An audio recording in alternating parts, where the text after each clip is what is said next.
When Alexander found out, he didn't step in to defend Quinn. Under Alexander's pressure, Quinn had no choice but to terminate the pregnancy. Quinn often wondered what life would be like if that child had been born. By now, the child would have been almost a year old. Apart from Ulysses, no one liked Quinn, especially Freya, who harbored a deep hatred towards her. Quinn entered Alexander's life at the age of 5, and Freya, resentful of Quinn's favored status with their grandfather, bullied Quinn for her inability to speak. She would lock Quinn in storage rooms and even burn her hair with a lighter. Once, Freya pushed Quinn down the stairs, and Alexander caught her in the act. Alexander reprimanded Freya. Already resentful of their grandfather's favoritism towards Quinn, Freya now found herself scolded by her beloved older brother for mistreating Quinn. How could she not hate her? At that time, Quinn couldn't sign or write, let alone report the abuse, so Freya's torment only escalated, with any hint of displeasure from Freya resulting in Quinn bearing the brunt of her anger. As they grew older,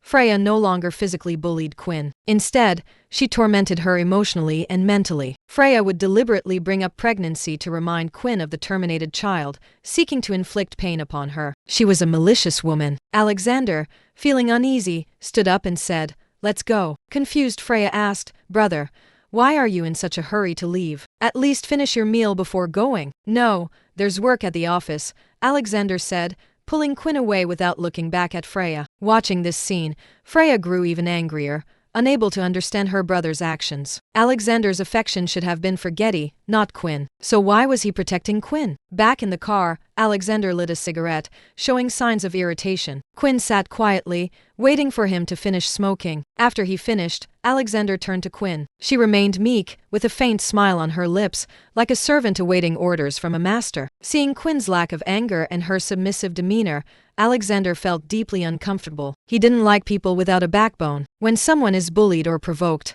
they should get angry. Yet, Alexander also felt a pang of pity for Quinn. After a moment of thought, he asked her, "What do you think about having a child?" Quinn was momentarily surprised, then signed back, "Your mother is right. What if I give birth to a mute child? It's better if we don't have one." From childhood to adulthood, Quinn had learned a harsh truth.